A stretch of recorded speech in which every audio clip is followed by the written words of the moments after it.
channel favorit Anda, SMC Media Visitama, sebuah channel yang akan mengajak Anda berjalan menyusuri jejak-jejak kejayaan Nusantara di masa lalu. Kali ini kita akan kembali melakukan perjalanan menyusuri waktu menuju abad ke-14 hingga abad ke-15 Masehi, tepatnya pada saat Kerajaan Majapahit berada pada puncak kejayaannya. Dominasi Majapahit di wilayah Asia Tenggara dapat kita saksikan dalam berbagai aspek. Secara politik, Majapahit bersekutu dengan berbagai kerajaan di Nusantara yang dikenal dengan istilah Mitra Satata atau negara sahabat.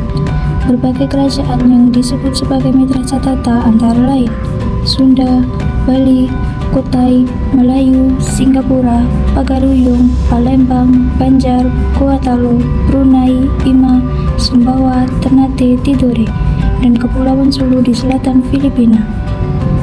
Salah satu faktor yang mendukung kejayaan Majapahit adalah kekuatan militer yang sangat disegani, terutama di bawah kepemimpinan Mahapati Gajah Mada. Dengan kekuatan ekonomi maritim dan militernya yang dibangun oleh Raja Hayam Wuruk bersama Mahapati Gajah Mada, kerajaan Majapahit sangat besar pengaruhnya di Nusantara. Dalam kitab Negara Kertagama juga disebutkan ada sekitar 98 kerajaan yang berada di bawah kekuasaan di era pemerintahan Raja Hayam Wuruk bersama Mahapati Gajah Mada. Kekuatan militer Majapahit setidaknya tergambar jelas dari cara pandang orang-orang Tiongkok masa lalu terhadap negeri Jawa atau Majapahit. Selain dianggap sebagai salah satu kerajaan kuat karena tidak bisa ditaklukkan oleh pasukan yang dikirim ke Kekaisaran Kublai Khan, Majapahit juga dianggap sebagai negeri yang memiliki prajurit militer terbaik dan sangat disegani. Dikisahkan Majapahit memiliki 30.000 tentara profesional yang diangkat sebagai pekerja tetap kerajaan. Para prajurit dan komandan pasukan Majapahit digaji dengan menggunakan emas. Hal ini membuktikan bahwa pada saat itu Majapahit telah memiliki pasukan profesional yang hanya dimiliki oleh beberapa kerajaan di wilayah Asia Tenggara. Sejumlah catatan Cina dari dinasti Ming juga menunjukkan bahwa kekuatan militer Majapahit pada saat itu sangat diperhitungkan. Pertengahan abad ke-14, Majapahit menyerang Swarnabumi. Serangan itu disebabkan karena Raja Swarnabumi mengirimkan utusan ke Cina tanpa sepengetahuan Raja Majapahit. Raja Swarnabumi mengirim utusan ke Cina untuk meminta bantuan dan persetujuan dari Kaisar Cina. Akan tetapi, kapal utusan Cina dihancurkan oleh armada laut Majapahit pada saat menuju Swarnabumi. Meskipun demikian, Kaisar Cina tidak membalas serangan itu. Akan tetapi, baru pada awal abad ke-15, yakni pada saat kekuatan Majapahit mulai menurun, mereka baru berani mengunjungi Majapahit. Dalam sebuah ekspedisi khusus yang dipimpin oleh Laksamana Chingho, selain tentara profesional, Majapahit juga diperkuat dengan pasukan yang berasal dari kerajaan bawahan dan pimpinan daerah.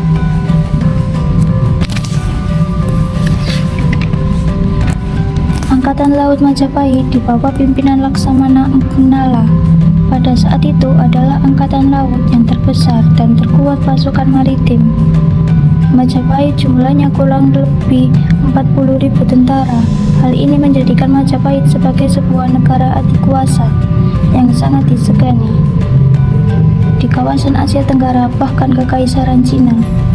Kitab Pararaton mencatat bahwa Majapahit mengirimkan pasukan bala tentaranya untuk menaklukkan kerajaan Tompo yang berada di Pulau Sumbawa.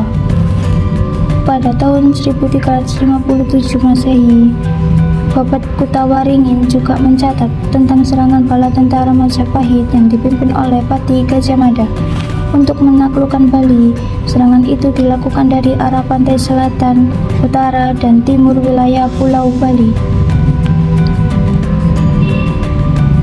Dalam buku Suma Oriental, catatan Tame Pires yang dibuat pada tahun 1513 menyebutkan bahwa pasukan tentara Gustipati atau Pati Udara berjumlah 200.000 orang 2.000 pasukan diantaranya adalah prajurit berkuda dan 4.000 pasukan adalah masketir atau pasukan yang bersenjata kecil.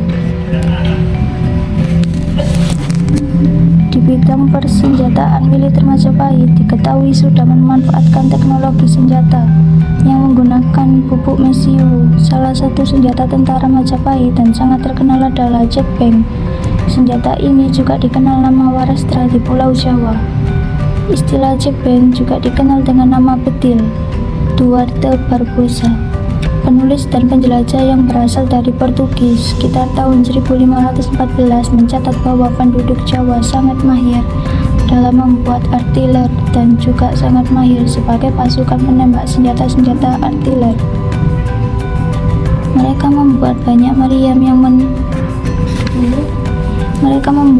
meriam yang dinamakan jetbang atau rentakan senapan panjang atau bedil, serta meriam tangan yang dapat digunakan oleh satu orang prajurit. Majapahit juga membuat senjata berupa petil besar atau yang dikenal dengan meriam. Pada awalnya, jetbang dibuat dengan menggunakan bahan perunggu. Selanjutnya, pada awal abad ke-16 mulai diproduksi dengan menggunakan bahan dari besi. Meriam Majapahit ini mempunyai ukuran panjang bervariasi, yakni antara 1 hingga 3 meter. Jetbang yang berukuran 3 meter biasanya digunakan untuk kapal-kapal perang atau julung Majapahit. Sementara yang panjangnya 1 meter biasanya dipanggul oleh seorang prajurit, seperti halnya bazooka yang kita kenal pada zaman modern. Teknologi senjata pupuk mesiu diperkirakan mulai dikenal pasukan Raden Wijaya. Pada saat itu, invasi tentara Kublai Khan dan Tiongkok ke Jawa, yakni pada tahun 1293 Masehi. Pada saat itu, pasukan Mongol menggunakan meriam untuk menyerang pasukan Daha. Kemudian, Majapahit mulai mengembangkan keahlian dan memanfaatkan teknologi untuk menempah perunggu. Hingga selanjutnya, jetbang diproduksi jumlah besar melalui industri rumahan skala kecil yang kemudian dikumpulkan ke gudang-gudang senjata. Dalam bukunya yang terkenal The History of Java, Thomas Stanford Raffles juga mencatat bahwa senjata berbentuk meriam telah banyak digunakan di Jawa sejak zaman Majapahit. Dengan teknologi pembuatan senjata perang ini, pada akhirnya kerajaan-kerajaan kecil di Pulau Jawa dan sekitarnya berbondong-bondong meminta perlindungan kepada Majapahit. Di antara berbagai ekspedisi yang dilakukan oleh armada Majapahit, di antaranya adalah sebagai berikut. Ekspedisi Panusantara II. Ekspedisi ini dicatat dalam kitab Pararaton, yakni dimulai pada masa pemerintahan Raja Tribhuwana Tunggadewi. Ekspedisi Panusantara II dilakukan karena adanya Sumpah Palapa yang dilakukan oleh Gajah Mada pada saat menjabat sebagai Pati Majapahit. Ekspedisi Panusantara II ini dipimpin langsung oleh Mahapati Gajah Mada. Ekspedisi Pabali ini terjadi pada tahun 1243 Masehi dan dicatat oleh Empu Prapanca. Di dalam kitab Negara Kertagama, ekspedisi Pabali dilakukan karena Raja Bali dianggap melanggar kesepakatan dengan Majapahit. Ekspedisi ini dipimpin oleh Panglima Perang Armada Laut Jawa pada saat itu, yakni Pati Gajah Mada, dan dibentuk oleh Aditya Warman dari Malayu. Ekspedisi Padompo oleh Empu Prapanca. Ekspedisi militer ini diabadikan dalam catatan kitab Negara Kertagama. Ekspedisi Padompo dilakukan karena Raja Tompo dianggap melanggar perjanjian dengan Majapahit, dan dalam ekspedisi ini kerajaan Tompo dapat dikalahkan.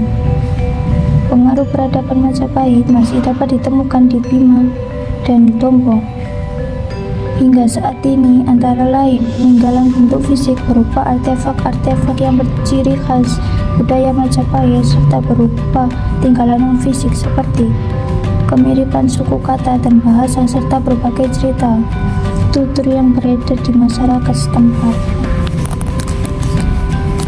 Ekspedisi Singapura. Ekspedisi ini dilakukan sebanyak 2 kali. Pada ekspedisi pertama, Majapahit mengalami kekalahan. Akan tetapi, ekspedisi Singapura kembali dilakukan setelah Majapahit mendapatkan bantuan dari Rajunatapa, yakni seorang bendahara Raja Singapura yang membelot dan berpihak kepada Majapahit. Pada ekspedisi Singapura yang kedua ini akhirnya menghasilkan kemenangan hingga kerajaan Singapura tunduk kepada Majapahit. Ekspedisi Nusantara III. Ekspedisi ini tertulis dalam Hikayat Raja-Raja Pasai. Ekspedisi Majapahit ke Samudra Pasai ini tercatat sebagai ekspedisi terbesar selama Majapahit berkuasa, yakni dengan mengikuti sertakan 400 kapal yang masing-masing dapat menampung hingga 1.000 orang. Selain armada laut yang sangat disegani, Majapahit juga memiliki pasukan khusus yang diberi nama Bayangkara, yakni prajurit-prajurit pilihan terbaik yang dimiliki kerajaan Majapahit. Mereka digerakkan di garis terdepan ketika peperangan terjadi. Pasukan Bayangkara menjadi tulang punggung utama dalam menjaga kedaulatan Majapahit. Pasukan Bayangkara ini dipimpin oleh Mahapattika Jamada. Anggota pasukan Bayangkara memiliki kemampuan khusus yang tidak dimiliki kebanyakan orang lain pada umumnya. Misalnya, mereka bisa membidik musuh dengan tepat meski hanya melihat kakinya dari belakang pohon. Pasukan ini dikenal mahir menggunakan 3 senjata, yaitu anak panah, pisau, dan pedang panjang. Pasukan ini dikenal mahir menggunakan 3 senjata, yaitu anak panah, pisau, dan pedang panjang. Mereka juga ahli menyundang kuda dalam beberapa formal tertentu yang menjadi taktik dan strategi ketika berperang menghadapi musuh.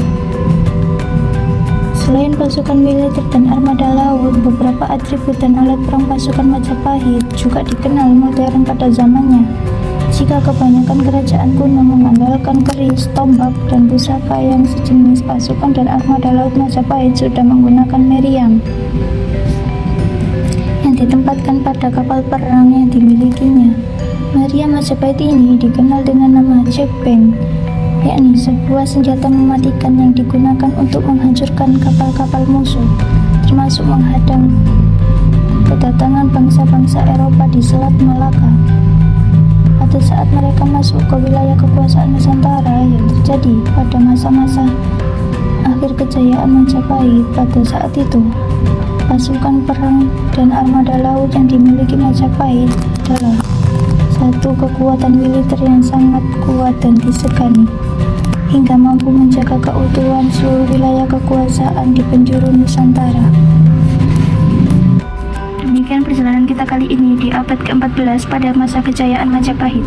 Jika Anda berkenan dengan tayangan video ini, silakan tekan tombol like dan subscribe. Jika Anda bermurah hati untuk membagikan tayangan video ini, silakan tekan tombol share. Dan jika Anda berbaik hati berinteraksi dengan pemirsa di channel ini, silakan tulis di kolom komentar. Saksikan informasi lainnya dan tayangan edukasi sejarah hanya di SMJ Media Visitama YouTube channel. Terima kasih dan sampai jumpa dalam perjalanan berikutnya.